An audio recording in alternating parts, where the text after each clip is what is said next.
Bukan. Jadi secara umum sebenarnya pemrograman paralel itu ada 3 macam lah bisa dibilang.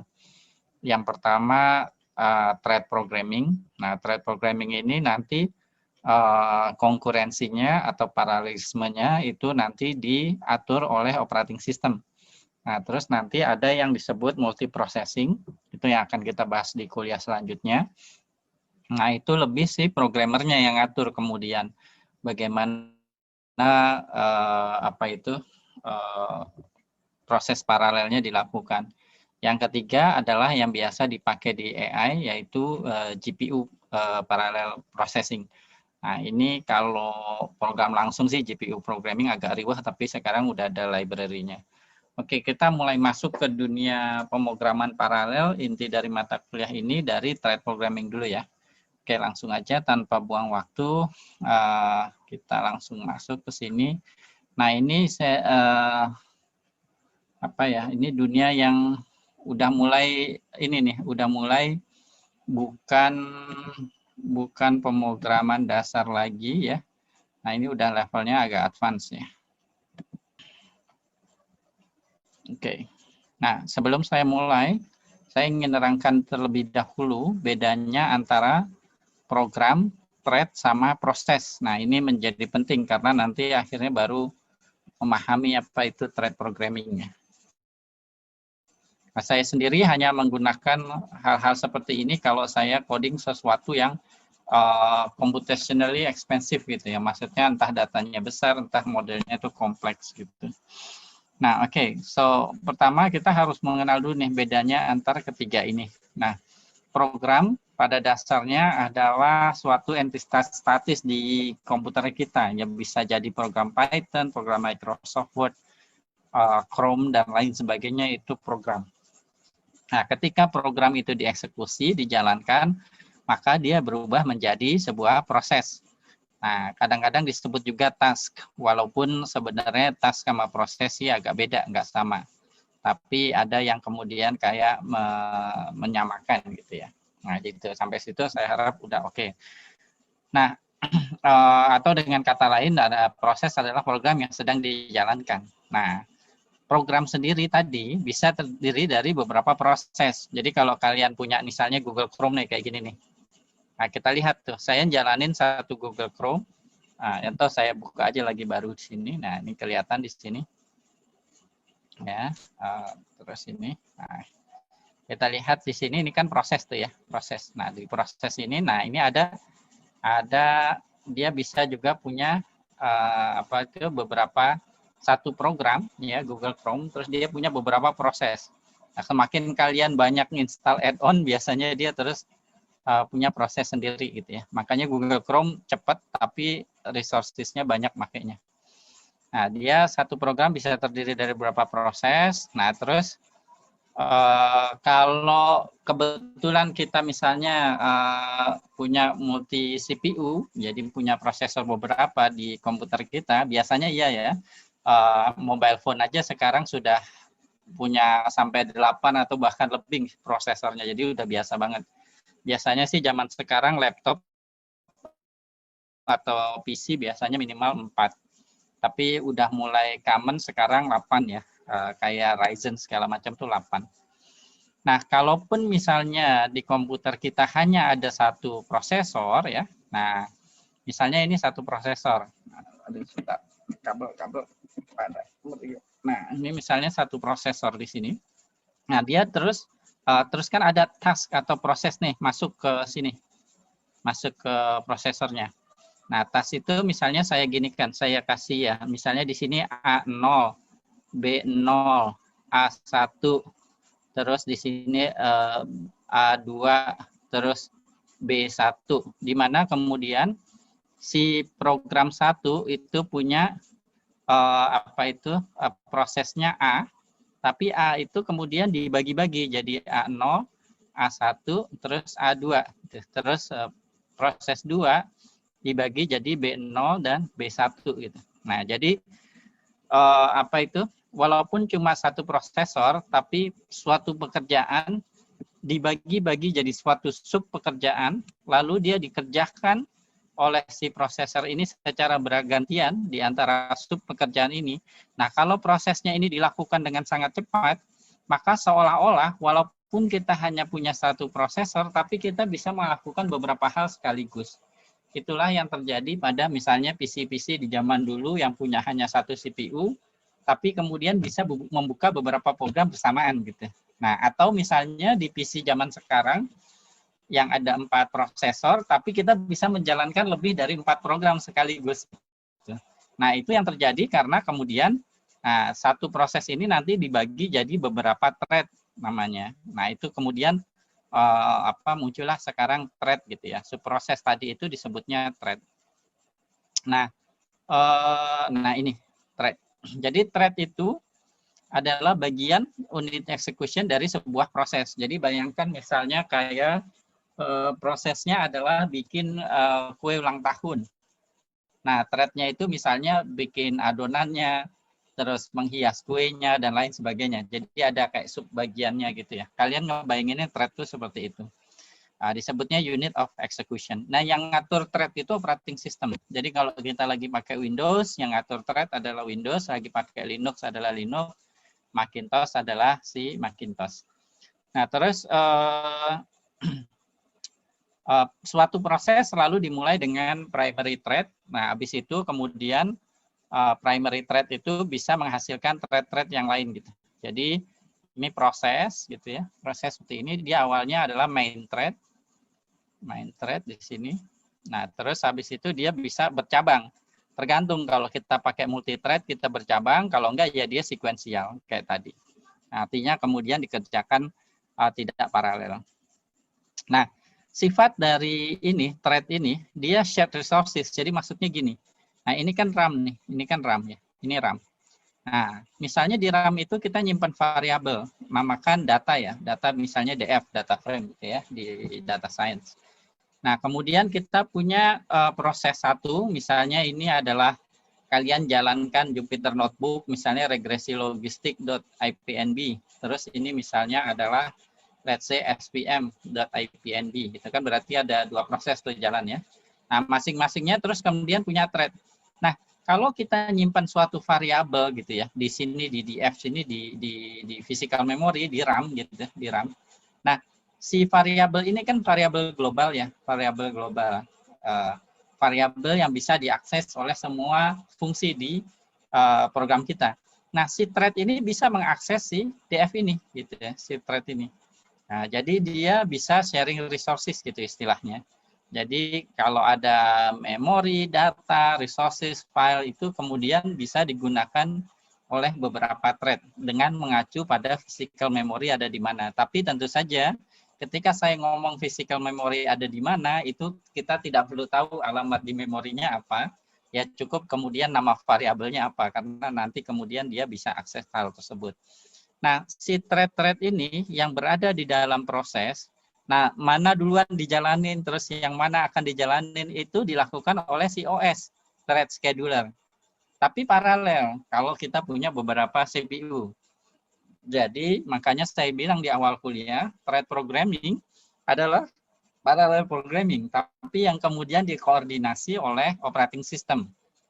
Kalau parallel programming yang kemudian lebih manual itu akan kita pelajari di kuliah selanjutnya nanti, yaitu kemudian multiprocessing namanya kalau di Python. Terus kalau masih belum kebayang juga penjelasan saya ya, nah itu kemudian mudahnya gini, misalnya kita buka Microsoft Word ya, terus apa itu di Microsoft Word kita kan lagi ngetik nih, tapi kemudian ada auto save-nya kan, jalan juga berbarengan sama autocorrect-nya gitu kan. Nah, ini adalah thread nih, thread auto save, thread auto correct kayak gitu. Tapi programnya satu, Microsoft Word gitu. Nah, itu ngebayangin bedanya antara kemudian proses sama thread gitu ya. Jadi thread itu kayak subproses, sesuatu yang dilakukan oleh si proses, di mana proses adalah program yang sedang dijalankan. Saya pikir itu cukup jelas ya. Saya pikir nah kelebihannya ya tadi ini sudah dijelaskan sebenarnya secara implisit juga. Dengan multi thread kita lebih cepat ya, apalagi kalau CPU-nya lebih dari satu dan komputer zaman sekarang biasanya lebih dari satu. Terus, nah kelebihannya lagi adalah multi-thread dia masih responsif terhadap input dari user. Misalnya, maksudnya input dari user itu input dari keyboard gitu misalnya, atau input dari let's say mikrofon atau webcam kalau untuk computer vision gitu ya. Sehingga bisa tuh trading multi-thread programming bisa untuk misalnya computer vision atau speech recognition dan lain sebagainya. Nah, ini tadi udah dibahas, dia bisa mengakses variabel global. Terus, nah setiap thread juga bisa kemudian bikin variabel lokal. Nah, nanti dengan contoh akan lebih jelas ya, nanti ada contohnya di bawah. Nah, sebenarnya thread programming sih tidak terlalu ini ya, tidak terlalu sulit ya. Asal kita jangan ini aja, jangan fobia aja dulu dengan teknik pemrograman yang level agak advance. Nah, kalau kita bicara thread programming, maka ada yang kemudian ada istilah namanya I/O intensif, ada computational intensif. Nah, multi-thread programming ini akan sangat berguna untuk yang computationally expensive proses. Jadi maksudnya untuk permasalahan yang butuh komputasi banyak, nah itu biasanya thread programming akan lebih efektif sehingga programnya jauh lebih cepat. Tapi yang kemudian suatu proses yang bergantung banyak terhadap input output kayak misalnya koneksi internet, nge-save file ke hard disk, ngeprint, yang itu kan mau nggak mau terus ada proses input output yang sekuensial di situ. Jadi bottleneck gitu ya. Nah, itu pada yang kayak gitu biasanya kita tidak melihat improvement dari performance program kita, minimal tidak signifikan lah. Nah, kayak gitu. Jadi ini yang bergantung I/O ya. Jadi kita punya request, selesai dulu baru jalanin lagi, selesai dulu baru jalanin lagi, CPU lagi, request lagi, CPU lagi. Nah, kalau kayak gini kan jadi lambat. Tapi kalau misalnya suatu proses yang kayak gini, yang kemudian banyak perhitungannya, kayak deep learning, neural network, itu kan banyak perhitungan komputasinya. Nah, itu bisa terbantu dengan thread programming ini. Nah, di Python sendiri sebenarnya ada 2 modul yang bisa kita gunakan untuk thread programming. Yang udah agak jadul tuh namanya thread modulnya. Tapi kemudian di Python 3 dia udah deprecated, udah dihilangkan. Kalaupun mau maksa make adalah masih ada sih nama modulnya underscore thread, tapi tidak disarankan karena ini emang udah ingin dibuang sama Python. Nah, kalau yang versi terkininya di Python 3 itu nama modulnya threading. Ya, threading. Nah, terus sebelum kita kemudian lihat contohnya, nah, supaya lebih jelas tadi penjelasan saya tadi maksudnya apa sih gitu kan ya. Ya sudah pasti kalau baru diterangkan tapi belum dicoba biasanya belum kebayang ini maksudnya apa gitu. Nah, ini saya berikan beberapa contoh sederhana yang tentu saja bisa kita buat sekompleks mungkin tergantung nanti permasalahan yang ingin diselesaikan apa gitu. Nah, ini saya kasih contoh sederhana supaya ya kita pahami dulu lah konsepnya gitu. Cuma program yang saya berikan di Jupyter Notebook ini jangan dijalankan di sini. Karena ini udah udah sangat bergantung pada si Jupyter Notebook-nya. Kalau kita sudah levelnya advance, maka jangan lagi pakai Jupyter Notebook, tapi kemudian kalian sebenarnya either pakai Spider atau bahkan Notepad Plus atau PyCharm, terserah habis itu kemudian jalaninnya. Ini kalau dijalanin di sini sih oke-oke aja, tapi kemudian kalau kita ingin menganalisa performanya, ya itu jadi nggak dapat gitu ya. Nah, karena ini Jupyter Notebook emang udah di bawah suatu proses, sudah di bawah suatu thread tertentu lagi. Nanti bisa jadi kacau balau. Nah, oke, ini saya terangin dulu ya di sini ya. Nah, ini contoh sederhana. Jadi kita pakai modul waktu untuk ngelihat kemudian pengaruh dari tradingnya. Lalu di sini modulnya tradingnya ya. Nah, di sini misalnya pakai fungsi biasa thread ya. Nah, kemudian from trading input thread. Nah, di sini ada sebuah fungsi nih. Nah, fungsi ini nggak ngapa-ngapain, dia cuma time.sleep aja. Jadi fungsi sleeper ini cuma tidur sebanyak 3 detik di sini, and sleep sama dengan 3 ya. Nah, terus habis itu main programnya ya. Kalau kalian ada yang bingung ini main apa? Nah, ini ada ada video di sini yang menerangkan cukup bagus apa itu main ya. Main itu sebenarnya intinya adalah kalau kita punya program Python something.py gitu ya. Nah, program utama kita tuh disebutnya main function karena secara umum dia adalah objek gitu si py-nya itu. Karena kita udah belajar ya object oriented programming. Itulah mengapa kita belajar OOP dulu sebelum kita belajar thread programming. Nah, tapi kalau keterangan itu masih belum jelas, ini ada video YouTube-nya yang di situ diterangkan dalam bahasa Indonesia. Silakan aja lihat di situ. Nah, insya Allah itu nggak terlalu ribet kok. Nah, di main programnya, ini cuma ada sebuah looping, range 10 berarti 0 sampai 9 ya, 10 kali. Lalu dia buat 10 thread. Jadi nama threadnya itu T kecil. Nah, terus dia panggil fungsi thread yang di sini ya, yang di sini tadi, fungsi thread. Lalu di sini targetnya apa? Target itu berarti adalah fungsi yang ingin kemudian dijalankan oleh si thread tadi ya. Jadi misalnya ya, misalnya ini program ini namanya misalnya APDS 02 PDS 02.py misalnya. Nah, ini kan programnya. Nah, program ini nanti akan menghasilkan 10 thread. Ya, T1, thread 1 sampai thread ke lebih tepatnya thread 0 sampai thread 9. Nah, masing-masing thread ini memanggil fungsi ini, fungsi sleeper ini. Fungsi sleeper setiap thread ini memanggil fungsi sleeper kayak gitu. Nah, tapi kalau thread programming ya, itu konsepnya kayak scikit-learn. Jadi ini threadnya tolong jalanin fungsi ini sleeper.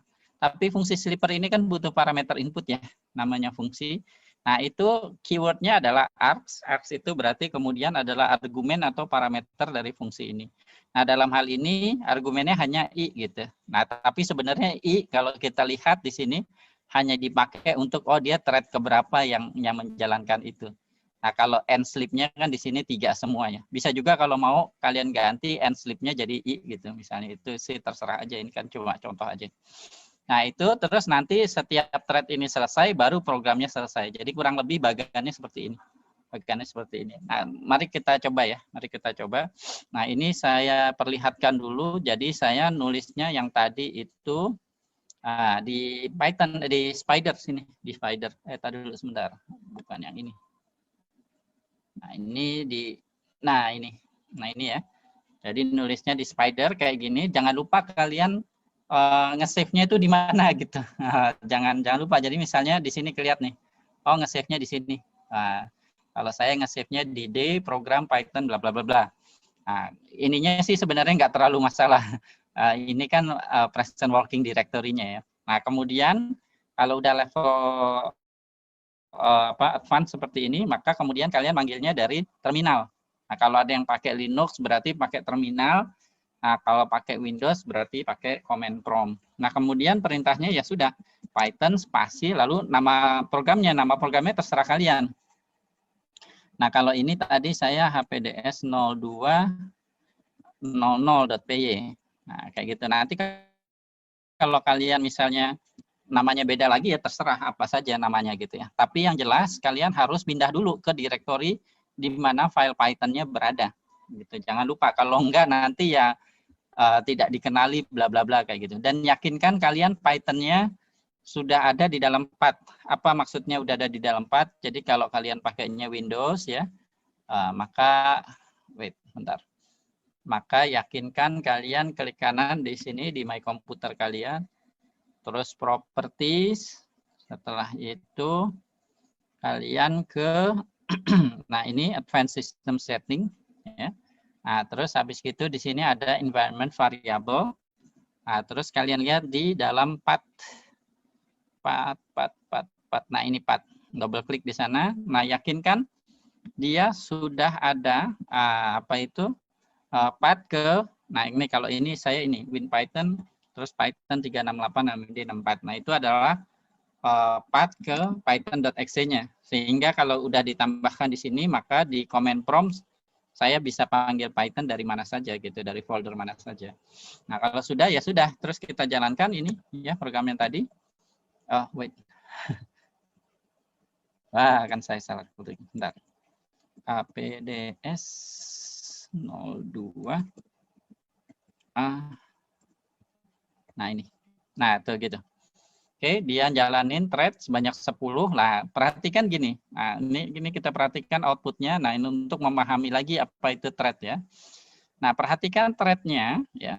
Ketika dijalankan dia urut ya 0, 1, 2, 3, 4, 9. Terus kan dia start tuh. Start kan. Tadi di programnya lihat nih start. Begitu dibuat thread-nya terus start. Yang dilakukan adalah dia sleep 3 detik.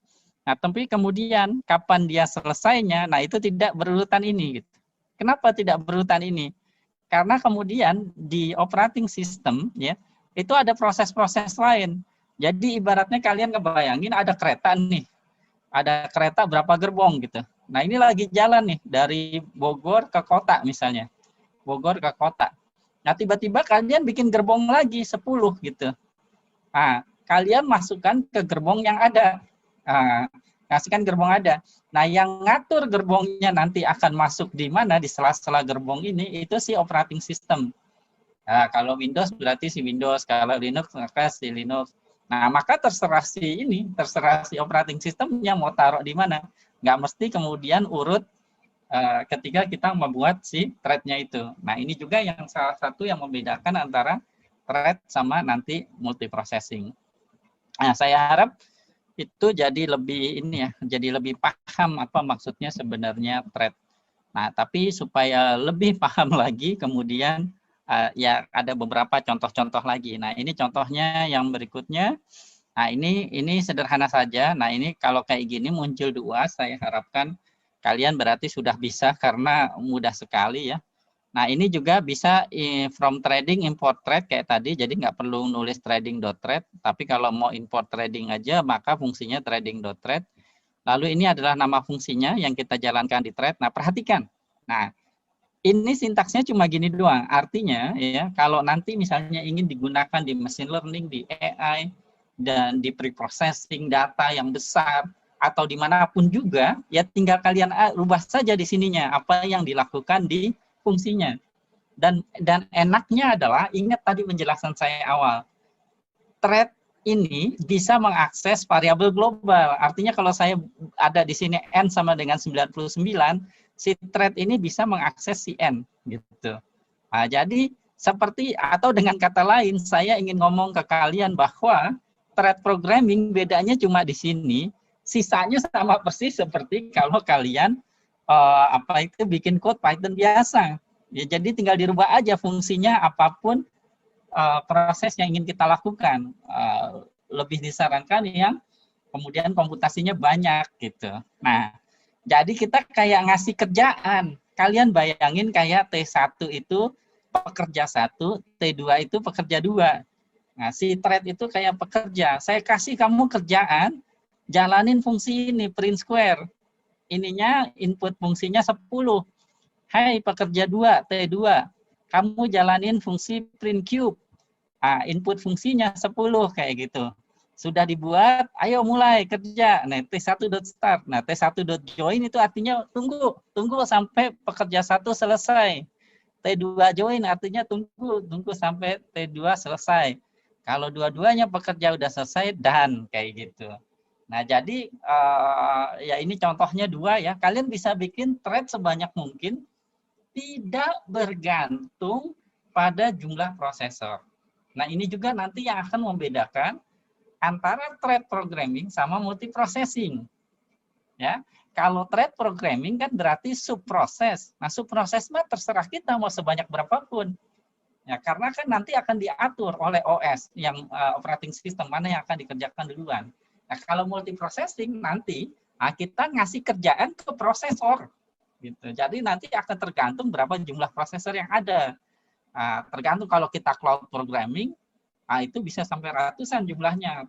Tapi kalau di komputer kita misalnya, nah itu biasanya 4 sampai 8, tergantung kalian CPU-nya apa kayak gitu. Nah, tapi kalau thread kayak gini, nah kalian bisa bikin sebanyak mungkin yang dibutuhkan.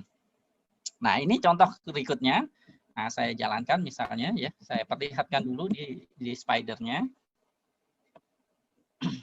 HPD ini kok nggak salah. Nah ini ya, ini sekali lagi ya, ini fungsinya bisa apa saja. Ini cuma n pangkat 3 doang. Ini n pangkat 2. Nah, tapi kalian bisa ganti misalnya transformasi data, menghitung fungsi kernel, whatsoever lah. Bahkan misalnya modeling, ini misalnya beda fungsi, beda model yang punya parameter optimal, misalnya itu bisa saja. Apa saja intinya, ini fungsinya. Nah, terus habis itu menjalankannya ya sama kayak tadi ya, kita jalankan di ini, di command prompt. Nah, terus perintahnya sama kayak tadi, Python, terus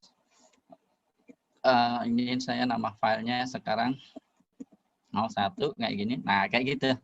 Maka kedua fungsi itu kemudian dijalankan oleh dua thread yang berbeda tanpa saling nunggu. Jadi artinya dia berjalan secara paralel. Oke, nah itu tadi contoh-contoh sederhana. Gimana kalau misalnya contoh yang agak kompleks dong untuk kemudian kita melihat manfaat dari kemudian melakukan thread programming. Nah, oke. Berikutnya saya akan ngasih contoh scraping website ya, scraping website. Saya akan jelaskan dulu yang non-thread programming,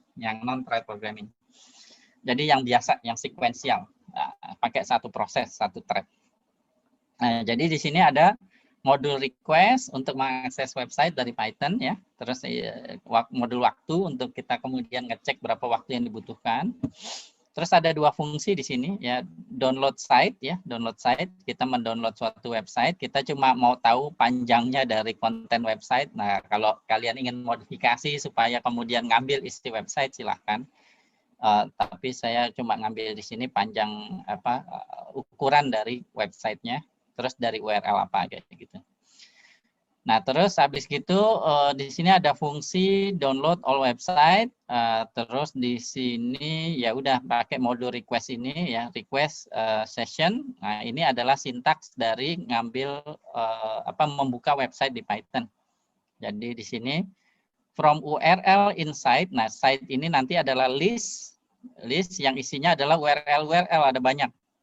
Nah, ada banyak URL. Nah, terus masing-masing URL itu untuk setiap URL di site, di-download lah itu URL-nya gitu, kayak gitu. Nah, kemudian habis gitu site-nya apa? Nah, site-nya saya pakai dua, atau dulu saya di bawah pakainya ini detik.com sama kompas.com. Saya ganti itu aja biar ini sama semua. Samain aja. Kompas.com. Nah, kayak gini. Nah, cuma ini kan list ya. Jadi si variable site ya, variable site itu kan list karena kita bisa lihat di sini kurung siku ya. Nah, ada dua website di sini saya contohkan saja dua website, tapi kali 80. Kali 80. Jadi ini sebenarnya ada 160 URL yang akan kemudian kita akses gitu ya. Nah, tapi yang ini pakai serial, nggak pakai multi-threading. Nah, nanti yang di bawah kita akan pakai multi-threading. Nah, kemudian karena ini nggak pakai threading ya sudah kita mulai start time.time, terus download all site, lalu di sini adalah URL-nya, site di sini ada 160 URL. Nah, kalau udah selesai semua, dia cuma ngeprint doang, nggak ada return, fungsinya nggak punya return di situ ya, hanya ngeprint saja output. Ya sudah, terus dia ngasih tahu kalau sudah selesai. Ya udah ke download nih berapa site, terus berapa waktu yang dibutuhkan. Nah, kita jalankan dulu yang itu. Nah, saya kasih lihat dulu di Spider-nya seperti apa. Tentu saja di Spider-nya sama persis ya. Saya hanya copy paste saja lah istilahnya. Mana tadi? Nah, saya taruh di programnya Bentar, namanya apa saya lupa. Nah, ini dia. APDS 02-A. Nanti kalian namanya bisa apa saja ya. Nah, ini udah saya rubah yang di sini detik.com dan kompas.com. Ini sama persis.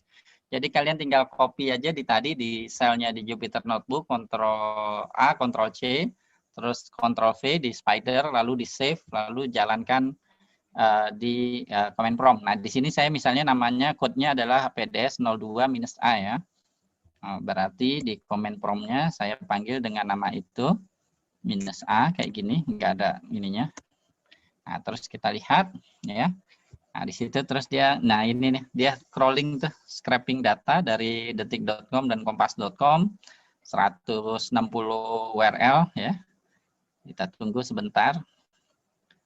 Ini nggak pakai thread programming ya, nggak pakai thread. Berapa waktu yang dibutuhkan kita lihat. Bentar dulu.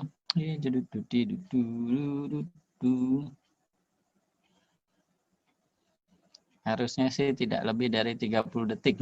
Tadi saya coba nggak lebih dari 30 detik. Nah, 34 detik. Ini mungkin karena barengan sama Zoom. Jadi agak lambat. Oke, tapi oke. Nah, itu ya. Itu adalah tanpa thread atau sequential. Artinya ya scraping website biasa lah ya. Scraping website biasa. Nah, sekarang versi thread-nya gimana? Nah, ini juga sama. Nanti Ctrl A, Ctrl C pindahin ke Spider ya. Terus jalankan dari terminal biasa kayak tadi. Nah, sekarang kita pakai trading ya, pakai trading di sini. Nah, bagaimana kita pakai tradingnya? Nah, di sini kita pakai trading.local di sini perintahnya ya.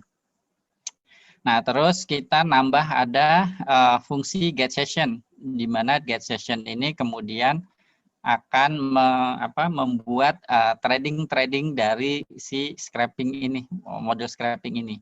Jadi bedanya sama yang sebelumnya ya, ketika di download all sites fungsinya, nah kemudian dia memanggil fungsi thread pool executor. Nanti ada keterangannya apa maksudnya thread pool executor. Dia membuat thread terus menciptakan pool of thread lalu di-execute. Jadi yang tadi perintah kemudian start bikin thread terus start terus join itu jadi satu gitu. Maksudnya cuma gitu doang. Nah, nanti akan saya jelaskan lebih lanjut. Nah, di sini misalnya thread-nya kita set misalnya 5 ya. Nah, terus habis gitu perhatikan perintahnya sebenarnya sama sama yang sebelumnya. Nah, cuma di sini agak panjang aja nama fungsinya. Executor.map. Nah, ini kan fungsinya panjang. Ini S executor diperpendek gitu ya. Nah, executor.map lalu ini nama fungsinya download site ya. Download site. Nah, ini adalah si list of URL tadi yang ada sebanyak berapa itu 160. Ini lupa saya ganti lagi. Detik.com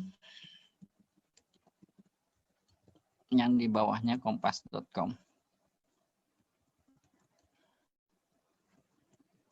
kompas.com. Nah, gini. Nah, udah gitu doang. Jadi nambah satu fungsi doang ya, ini ya. Nambah satu fungsi ini get session ya. Nah, terus kalau dilihat ini sintaksnya ini sama seperti sintaksnya di atas tadi. Atau kalau kalian ingat kuliah yang sebelumnya yang ada SP04, nah kita bahas MapReduce ya. MapReduce di Python. Nah, ini kan mapping dari fungsi dan listnya gitu. Fungsi map biasa di Python sebenarnya perintahnya kayak gitu. Nah, ininya sama persis ya. Ininya sama persis. Nah, tapi nanti fungsi ini bedanya sama yang sebelumnya, dia akan secara otomatis membagi 160 URL yang ada di sini ya. Dia bagi ke 5 thread ini. Nah, ngebaginya otomatis. Nah, kita nggak perlu misalnya 1 sampai 20 tolong dikerjain thread 1, misalnya 21 sampai 30 thread 2 dan seterusnya itu nggak perlu. Nanti di multiprocessing di kuliah setelahnya juga gitu. Jadi parallel programming sekarang jadi makin mudah. Kalau dulu zaman saya S1 parallel programming pakai C++, kita secara eksplisit ngasih nih URL yang mana dikerjain oleh thread yang mana gitu, oleh prosesor yang mana gitu. Kalau zaman sekarang udah mudah banget kayak gini, dia udah otomatis. Nah, kita nggak perlu bagi-bagi, nanti dibagi sendiri sama si modul tradingnya ini. Nah, kita lihat ya, apakah kemudian dia jadi lebih cepat. Nah, kita lihat dulu di spidernya. Kita lihat dulu di spidernya di sini namanya apa ya, saya lupa. Nah, ini HPDS 02B ya, HPDS 02B. Nah, seperti terlihat di sini detik.com, kompas.com kali 80 sama ya, dan ini samalah Ctrl A Ctrl C aja dari si Jupyter Notebook tadi. Nah, kemudian tadi 34,14 detik ya. Nah, kita lihat sekarang kalau yang versi threaded programming ya, yang B ya, kita lihat apakah benar lebih cepat apa enggak.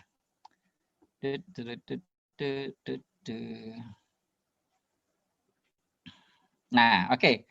Tadi yang tanpa thread programming 34 detik, dengan thread programming 5 thread, nah itu 8,9 detik. Nah, terlihat ini jauh lebih cepat, jauh lebih cepat. Ya, itu aja baru pakai 5 ya.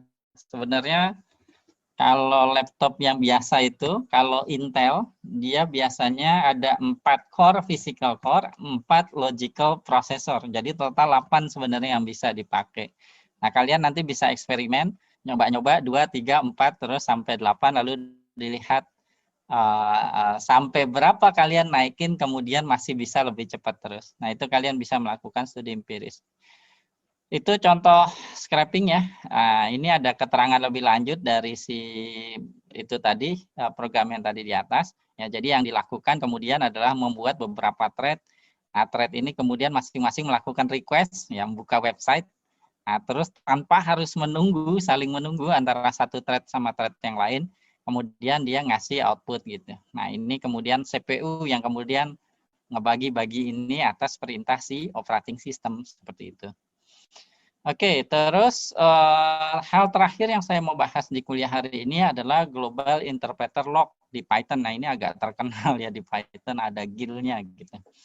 Jadi Python itu punya ini GIL. Jadi dia nggak semua proses di Python itu kemudian nanti bisa memanfaatkan multi-threading. Ada kemudian di Python hal-hal yang tidak bisa optimal di thread programming. Karena apa? Karena ada yang namanya GIL lock. Jadi kalau misalnya di sini ada CPU thread, dia jalan, nah thread yang kedua, thread 2 ini nunggu, dia suspended, nunggu.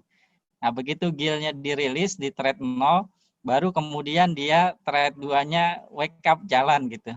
Nah ini kemudian kayak ini jadi nunggu thread 0-nya. Jadi kayak ganti-gantian antara thread 0 dan thread 1 kayak gitu. Itu disebutnya nanti adalah GIL. Di Python itu nanti ada beberapa proses yang kemudian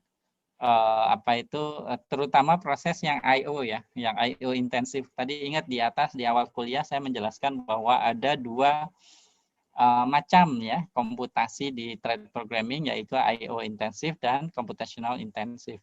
Nah, ini ada contohnya di sini. Nah, ini yang single thread tanpa thread. Terus kita pakai threading ya, pakai threading. Nah, nanti programnya kalian copy paste, jalanin aja.